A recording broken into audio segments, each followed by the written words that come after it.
Snow covered everything. The wind howled like a wild animal outside the small research rover. Dr. Talia Reeve looked out the frosted window and saw nothing, only white. Endless white. She was alone on Viral 7, a frozen moon orbiting a dying gas giant. What was supposed to be a quick atmospheric scan had turned into a survival nightmare. The storm had come out of nowhere. She had followed all protocols.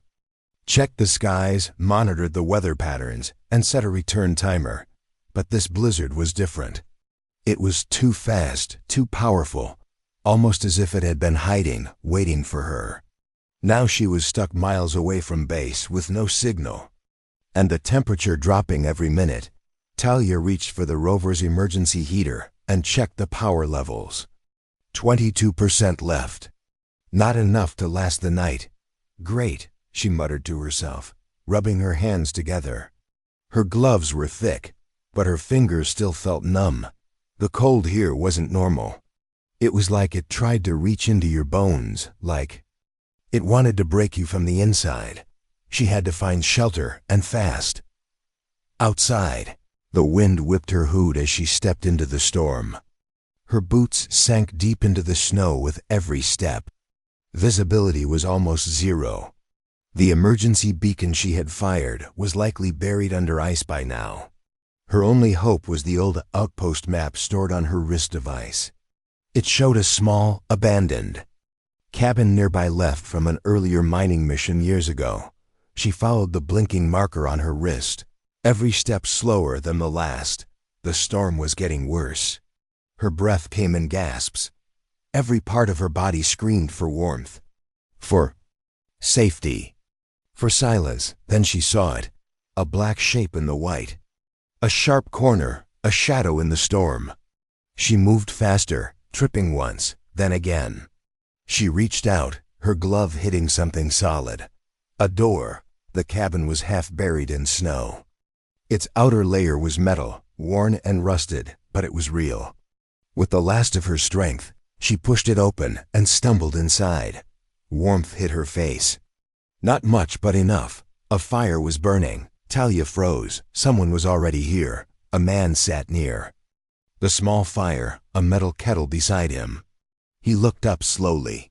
His face was shadowed by a hood, and a short beard covered his jaw.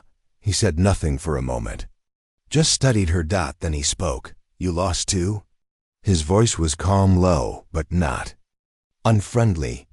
Talia closed the door behind her, shaking off the snow. "I was doing research. My rover ran low on power." "You're lucky to find this place," he said, turning back to the fire. "Storm's supposed to last another 12 hours. She nodded, slowly stepping closer. The cabin was small, just one room, with 2 chairs, a bedroll, and the fire pit.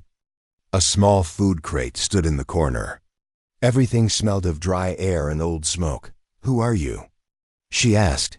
He smiled slightly, but didn't answer. "I've been here for a while," he said instead, looking for quiet. Talia didn't press. She was too tired. Her whole body ached.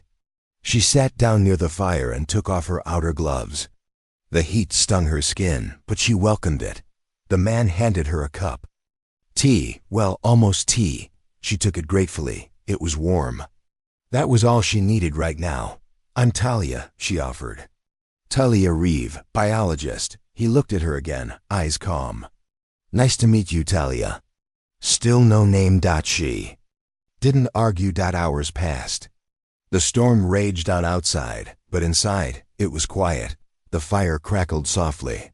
Talia had dried her clothes and eaten a protein bar. The man moved with careful ease, checking the heater and feeding wood into the fire. "You don't look like a miner," she said after a while, "or a researcher." He gave a small shrug. "Not anymore. So what are you doing out here?" He was silent for a moment, then said, "Let's just say I came to fix a mistake." Talia raised an eyebrow. "A mistake on Viral 7? He didn't answer. Instead, he stood and checked a small device on the wall. It blinked red. No signal. He muttered. Talia leaned back. Her body was still tired, but she felt safer now. The man didn't seem dangerous, just distant, as if he carried something heavy inside. "You ever think," he said suddenly, "why humans keep going, no matter how many times they fall?" She looked at him, surprised by the question. "Because we have no choice?" He nodded slowly. "Maybe. Or maybe we just don't know how to stop." As the night deepened, the storm outside howled louder than ever. But inside the cabin, there was a strange sense of peace. Two strangers, one fire, one impossible world. Talia didn't know who he really was, but tomorrow she would find out, and everything would change. The storm didn't stop. Hours passed, then more. By the time the sky outside started to turn from gray to pale blue, the cabin felt like a world of its own. The snow still slammed against the walls, and the wind screamed across the icy hills of Virel 7, but inside the small shelter, everything was still and quiet. Dr. Talia Reeve slowly opened her eyes. For a moment, she forgot where she was. Then the scent of smoke and weak tea reminded her she was in a cabin far from her base station, sitting across from a stranger who hadn't even told her his name. She sat up, blinking at the dim light from the tiny heater. The fire had burned low but still gave off enough warmth to keep the cold away. The man was sitting in the same spot, quiet, as if he hadn't moved all night. "You didn't sleep?" she asked softly. "I don't sleep much," he replied without looking at her. His eyes were fixed on a small black device in his hand. "Storm's slowing down, but the signal is still blocked." Talia rubbed her face. "We should try to send a message soon. My base will be worried." He nodded but didn't speak. She studied him carefully now. He was strong, but not like a soldier. His hands were clean but worn. His clothes were plain, but the fabric looked high-tech, not cheap like mining gear. Something about him felt off, like a puzzle missing just one piece. She stood and walked to the window. Snow covered everything. Her rover was completely buried. Only a small part of its antenna stuck out of the ground like a frozen hand. "So," she said, turning around, "are you going to tell me your name today?" The man glanced at her, then gave a small smile. "Call me Kaylin." "Kaylin," she repeated. "That's all. For now." Talia crossed her arms. "You're not very open, Kaylin. Most people don't just live alone on frozen moons." "I'm not most people." She couldn't argue with that. They shared another quiet breakfast. Talia heated some protein stew over the fire while Kaylin checked the outer pressure seals. He moved like someone who knew what he was doing. Not just with tools, but with everything. "You've been here a while, haven't you?" she asked. He nodded. 3 weeks. Talia blinked. 3 weeks? Alone? "I came to find something. It takes time." That raised more questions than it answered. "What exactly are you looking for on a dead moon?" Kaylin paused, as if thinking about how much to say. Then he said, "I'm looking for a buried system, something I built a long time ago." "You built something? On Virel 7? He didn't reply. Talia stared at him. Her mind raced. Kaylin, that name. She had heard it before. Somewhere in the science news feeds, in old files. A whisper in the corner of her memory. A genius, a runaway CEO?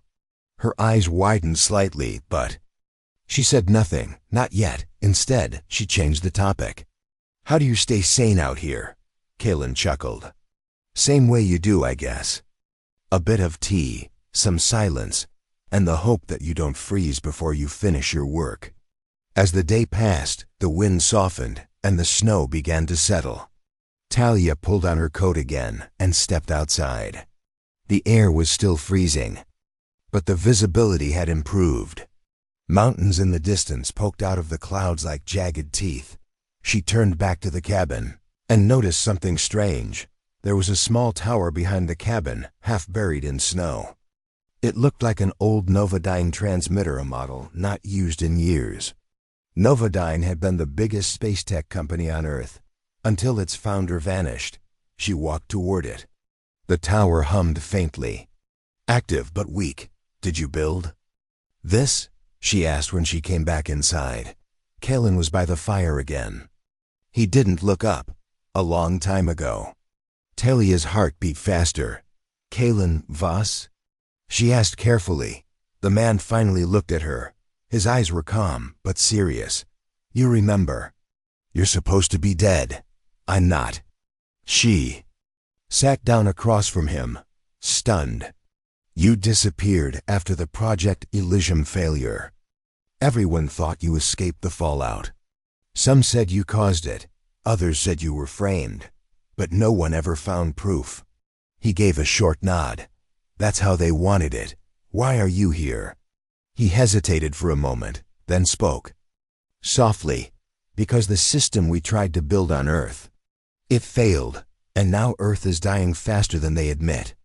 But here on Virel 7, I tested something before the collapse. A clean power relay. A backup. I came to fix it. You came alone? There was no one left to trust. Talia stared at him. Her breath caught in her throat. If what he said was true, Earth still had a chance. But why keep it secret? Kalen's face grew hard. Because the last time I trusted people, they used my tech for profit and war. Now I'll finish it myself or not at all. Talia stood, her mind racing. You could have told someone. The science community, they wouldn't believe me. You barely do. She didn't know what to say. Everything felt surreal. Just a day ago, she was a simple biologist doing air scans. Now she was standing in a frozen shelter with a man who might be the key to saving Earth. She looked at him again. Really looked, not just a stranger, not just a runaway billionaire. A man carrying the weight of humanity on his back and trying to do it alone. Outside, the storm had stopped, but inside the cabin, a new storm had started. Between secrets, trust, and impossible choices, Talia knew one thing now. This mission was no longer about weather data. It was about truth, and maybe about saving everyone. The storm had passed, but the cold was still sharp. Snow sparkled across the white hills of Virel 7 like crushed glass. The wind had calmed to a low hum, and a pale sun peeked through the gray clouds above. For the first time in days, silence covered the frozen moon. Talia stood outside the cabin with Kalen, staring at the snow-covered landscape. Her breath formed clouds in the air. Her thoughts were heavy. Now that she knew who he really was, Kalen Voss, the lost billionaire, everything felt different. He wasn't just a stranger anymore. He was the man who once promised to save Earth and failed. So, she said, breaking the silence, you think the old system is still under the ice? Kalen nodded, squinting at the flat plain ahead. I built a relay here. Buried it deep underground.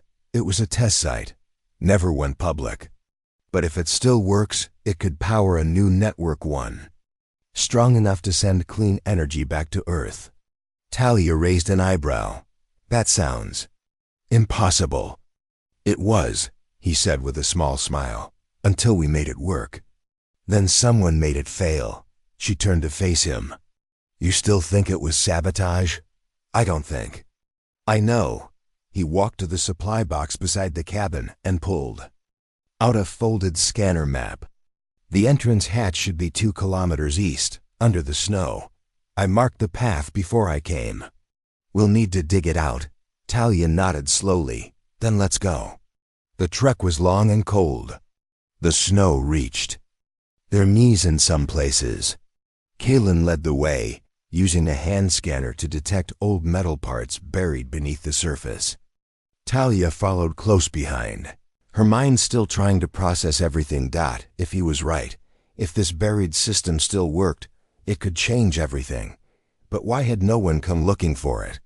Why had no one believed him? After almost 2 hours, Kalen stopped. This is it. They stood on a wide patch of flat snow. Nothing looked different, but the scanner beeped fast and steady. Kalen dropped his pack and began digging. Talia helped, using a heat shovel to melt the top layer of ice. After 20 minutes, something appeared. A metal hatch, circular and rusted, with the Novodyne logo faintly visible in the center. Kaylin brushed off the snow. "Welcome back, Elysium." Node 1. Talia stepped back as he tapped in a code on the old control panel. Nothing happened. "No power," he muttered. "We'll have to do it manually." He pulled out a toolkit and worked quickly.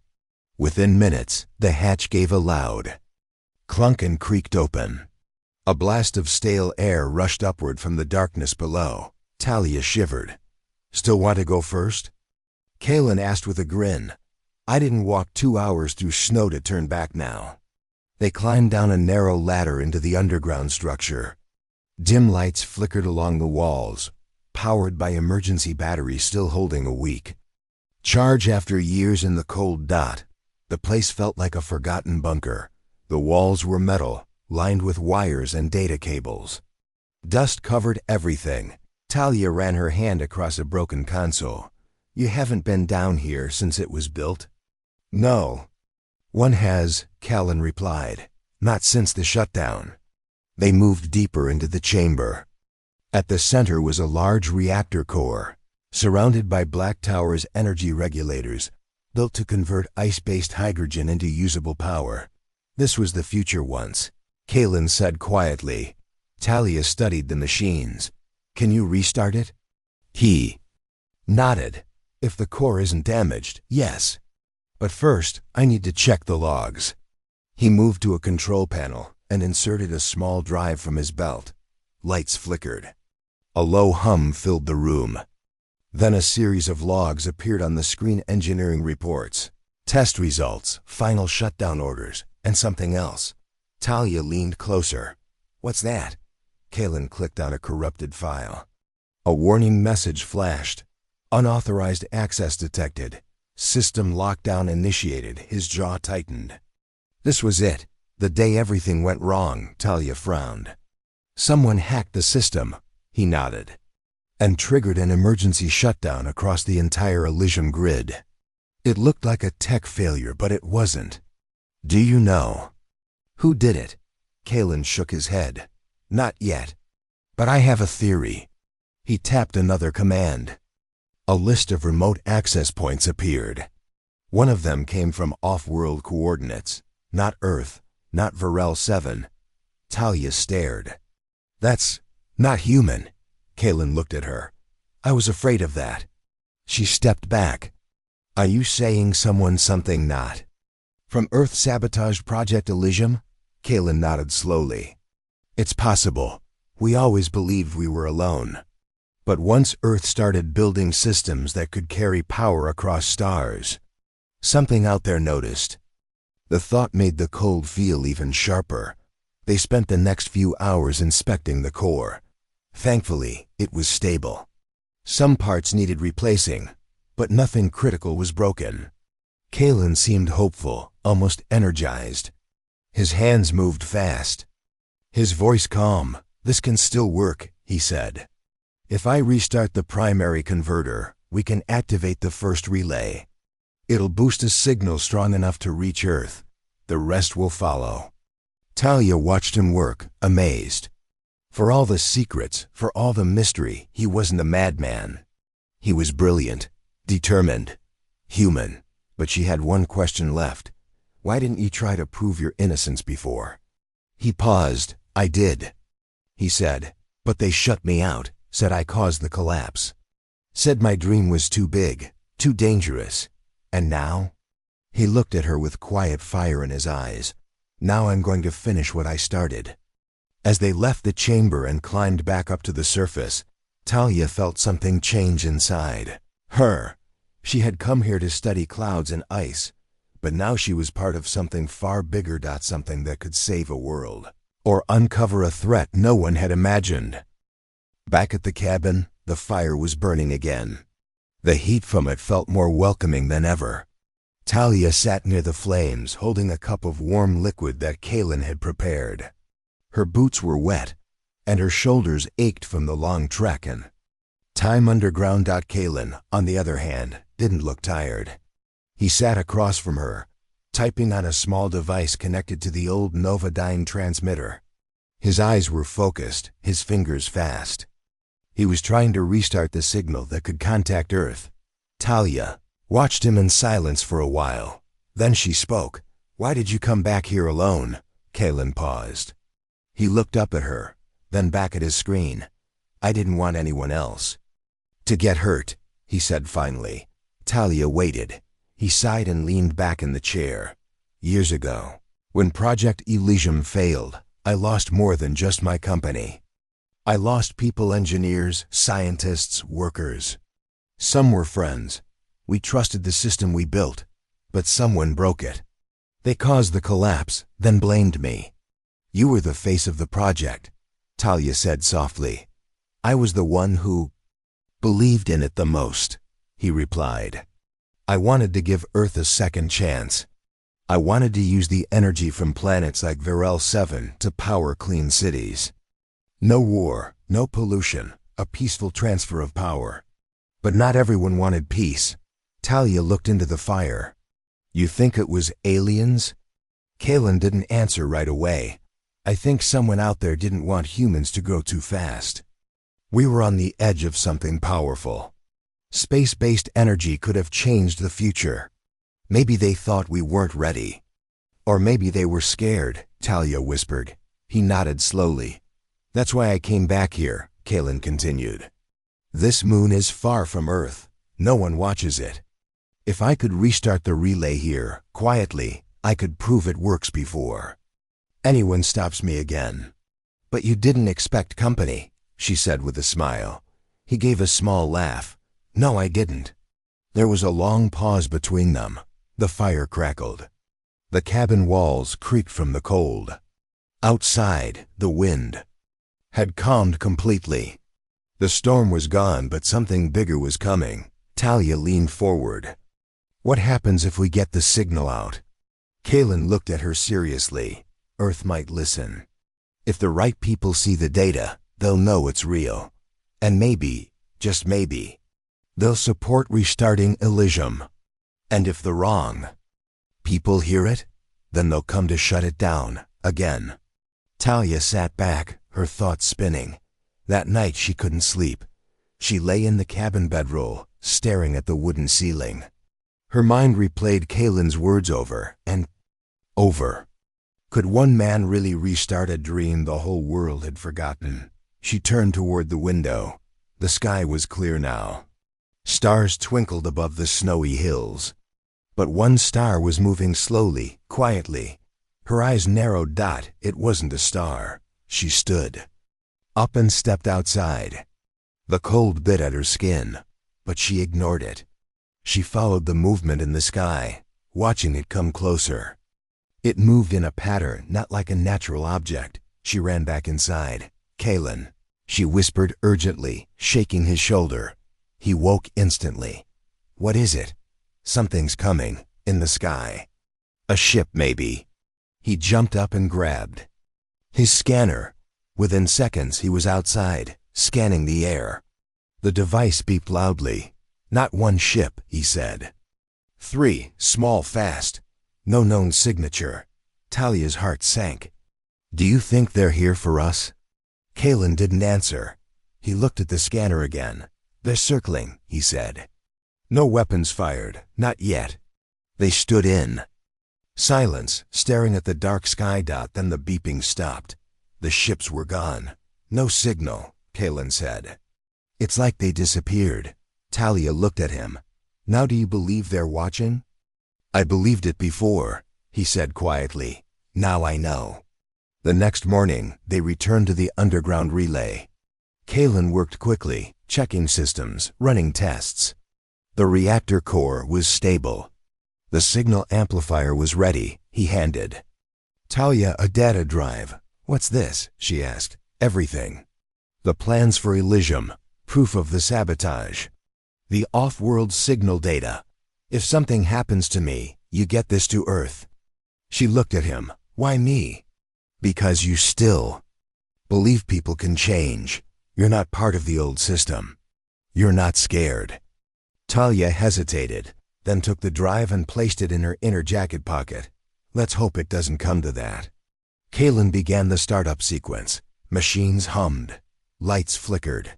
The main relay tower deep beneath the ice started to glow with a faint blue light. Data moved through ancient wires, waking systems that had slept for years. Signal building, Kaylin said. We're almost there. But just then, the power flickered. A warning light turned red. What is it? Talia asked. Something's interfering with the frequency, he said, checking the screen. It's not the storm. It's something jamming us.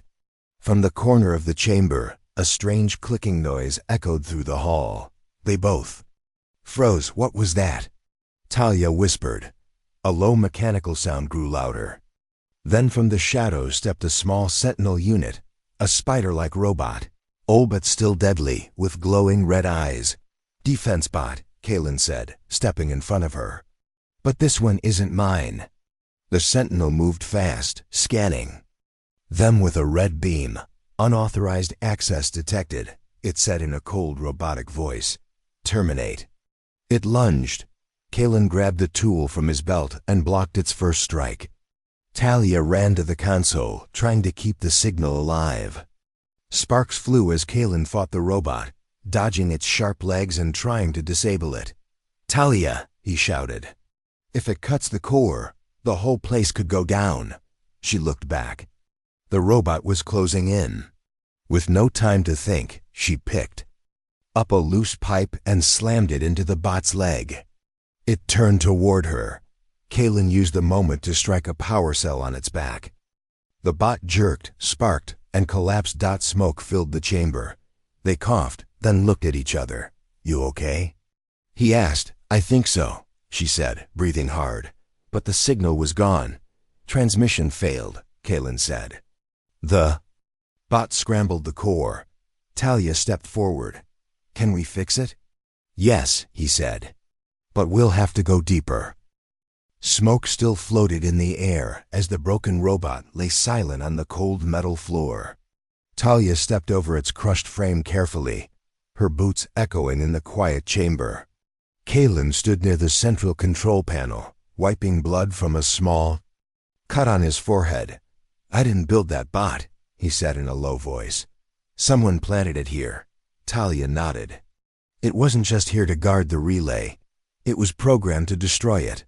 Kaylin looked at the dim screen in front of him. The signal system was offline. The data lines had been fried when the robot attacked. The entire upper system was useless now. The only way to restart the relay is from the deep core, he said, tapping the screen. It's below us about half a kilometer down. It's more protected, but it's also more dangerous. No one's been down there since it was built. Talia stepped closer. Then we go down. He looked at her. Are you sure? It could be damaged. There could be more traps. You've already risked too much. She stared at him firmly. I came to this moon to study life. Now I have a chance to help save billions. I won't walk away. For the first time, Kaylin smiled. Without hiding it. All right, he said. Let's finish this. The entrance to the deep core was hidden behind a thick steel door near the back of the underground facility. Kaylin unlocked it using his ID chip, which still worked even after all these years. With a loud click, the door opened, revealing a narrow spiral staircase going down into darkness. Talia turned on her helmet light. Kaylin did the same. The air grew colder as they descended. Ice crystals lined the metal walls. The temperature dropped. With every step, pipes hissed quietly, and distant echoes of old machines filled the silence. It feels like walking into the past, Talia whispered. Kaylin nodded. This place was designed to last a century. But time doesn't forgive anything. After 10 minutes of careful steps, they reached the bottom. A large round chamber opened before them, filled with glowing blue tubes and rotating energy rings. This was the core, the heart of the Elysium system, and it was still alive. Faint lights blinked. A low humming noise filled the air. But in the middle of the chamber was something unexpected. A tall black console that didn't belong. Talia stopped. That's not Novodyne tech. Kaylin moved slowly toward it. The metal surface was smooth and strange. Symbols curved, glowing, and unknown covered its sides. He touched it. The console lit up. A hologram appeared above it, projecting strange data streams and images of Earth, satellites, even the moon they were standing on. This is alien, Kaylin said, his voice tight. It's monitoring everything. Even our location. Talia stepped back. Do you think it's watching us now? I think it's been watching for a long time. He scanned the device with his handheld sensor. The data shocked him. It's feeding interference signals into the core system. This is what blocked our transmission. Not just the robot. This is the source. Talia frowned. Then why didn't it stop us earlier? Maybe it wanted to wait, Kaylin replied. Or maybe it didn't see us as a threat until now. Suddenly, the chamber lights dimmed. The blue rings around the core began to spin faster. An alarm blared deep and loud. Kaylin ran to the main control panel nearby. It's triggering a meltdown. If the core blows, it'll take this whole region with it. A blast big enough to wipe out everything within 100 kilometers. Talia's heart raced. Can you stop it? I need to remove that alien console. It's connected directly to the power lines. He pulled out a small tool and opened the side of the device. The inside was filled with circuits unlike anything he'd ever seen. They pulsed like veins. It's biological, he said, shocked. Part machine, part living matter. He began cutting the wires. The alarm grew louder. The floor started to shake. Hurry! Talia shouted. It's heating up. Kaylin cut the last wire. The alien console sparked, flashed red, and then went dark. Instantly, the core slowed down. The rings stopped spinning. The alarm stopped. Silence returned. Kaylin collapsed to his knees, breathing hard. Talia rushed over. Are you okay? I think we stopped it. She helped him.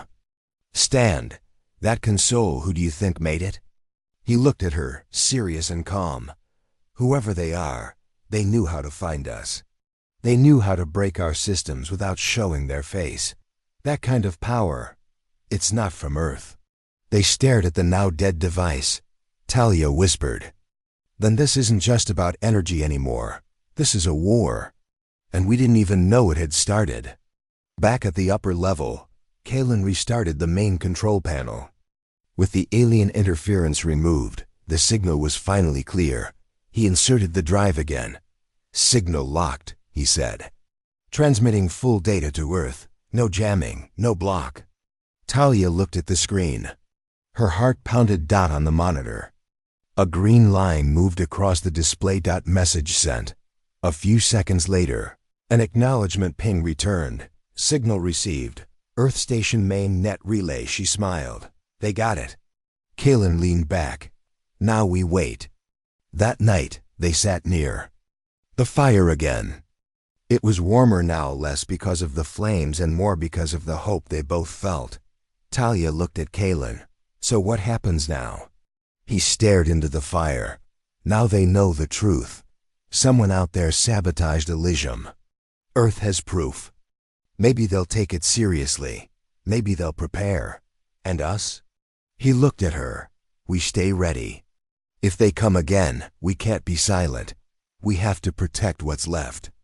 Talia nodded. Outside, the snow was falling again, but this time it felt different. Not like a storm, more like a warning. 3 days had passed since the signal was sent to Earth. The wind on Varel 7 had softened, and the skies had cleared. For the first time in weeks, the stars were fully visible. Talia stood outside the cabin, looking up at them.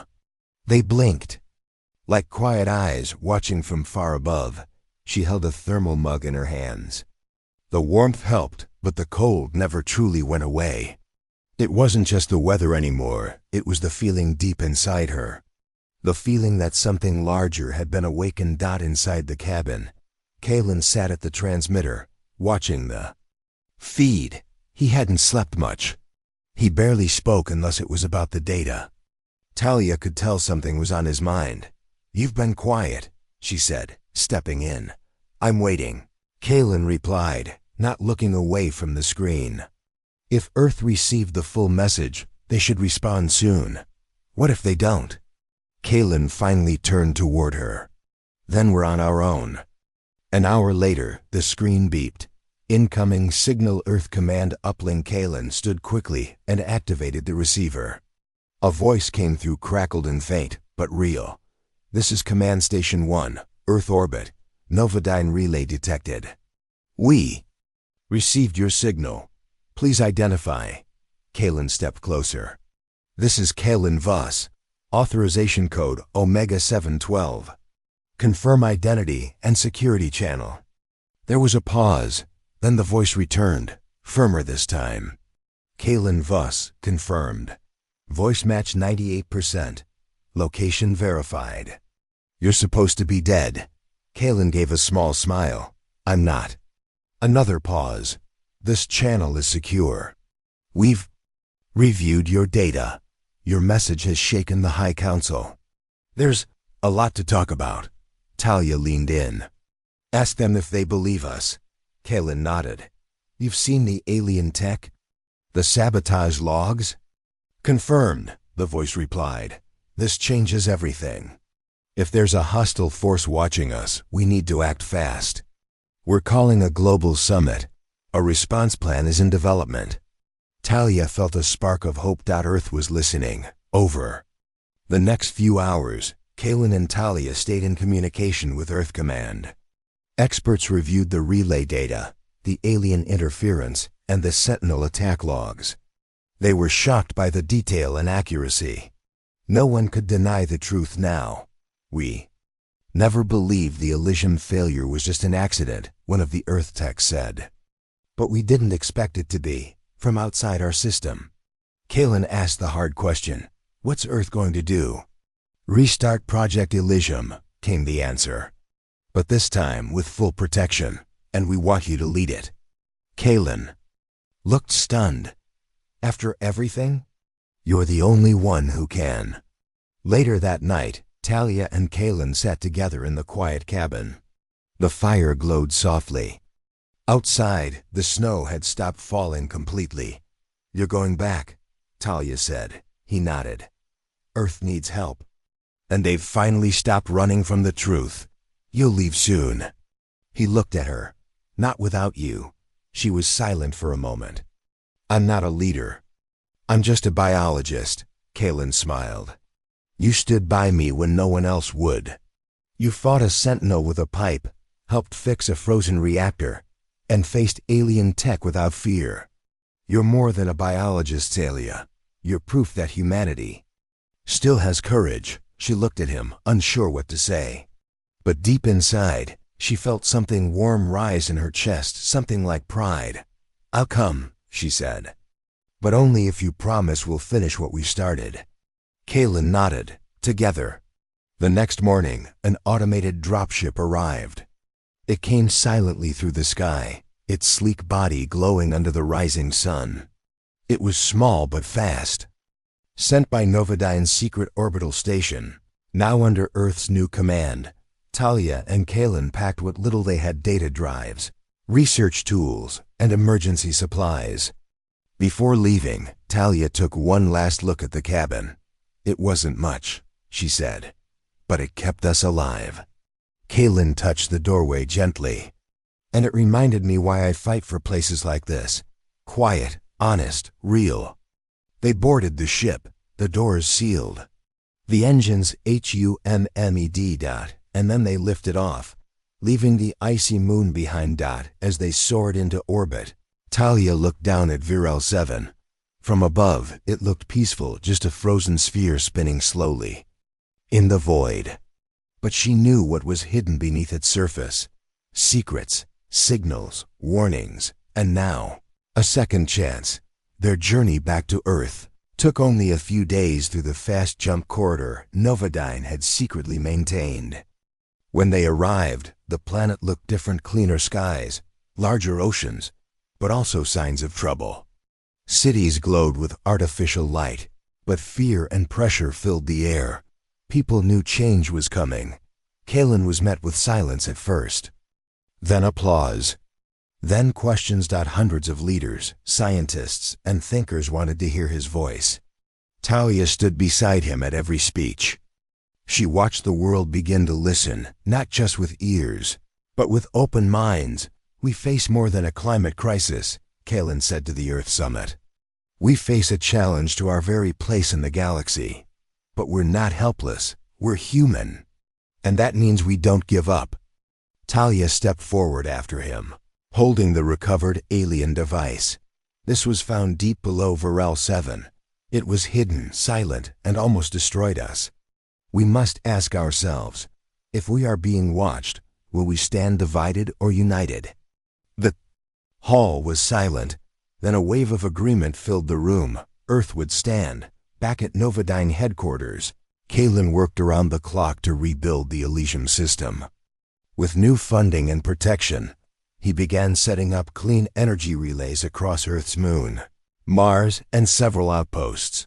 Talia led a new division, Deep Signal Research, focused on tracking strange signals, analyzing alien tech, and preparing humanity for what may come next. They weren't soldiers, but they were ready, because now they understood the truth. Humanity wasn't alone, but it was strong and it had fire. One evening, weeks after their return, Talia and Kalen stood on a high platform above the Earth, watching as the first new relay tower came online. A beam of clean energy shot upward into the sky, bright and silent. Talia smiled. "It's beautiful." Kalen looked at her. "It's just the beginning." Months had passed since Kalen Vuss and Talia Reeve returned to Earth. The Elysium project was no longer a secret. The relay towers hummed with clean energy, powering cities, factories, and even colonies on Mars. Humanity was changing stronger, smarter, united. Yet, the shadow of the unknown still hung in the air. One evening, inside the Deep Signal Research Center, Talia sat at a large console, scanning waves of data from distant stars. She had become one of the leading experts in alien signals. Her eyes flicked over strange codes and patterns, searching for meaning. Suddenly, her screen blinked. An unusual message appeared, an organized sequence of pulses repeating across multiple frequencies. Unlike anything natural. She froze. "Kalen," she called softly. He came quickly, alert and focused. "What is it?" "I'm not sure, but it looks like a message, not noise." Kalen leaned over her shoulder. "Could it be from the Watchers?" She nodded slowly. "It has to be." For hours they worked side by side, decoding the signals. Patterns emerged, mathematical sequences, prime numbers, and strange symbols. It was a language, but unlike any Earth had seen. Kalen turned to Talia. "This is it, the first true contact." Their excitement was mixed with caution. They knew the risks. The message could be a warning or an invitation. Earth's leaders were informed immediately. The news spread fast, creating hope and fear worldwide. A new summit was called. Talia and Kalen stood before the world's greatest minds. "This message is proof we are not alone," Kalen said, his voice strong.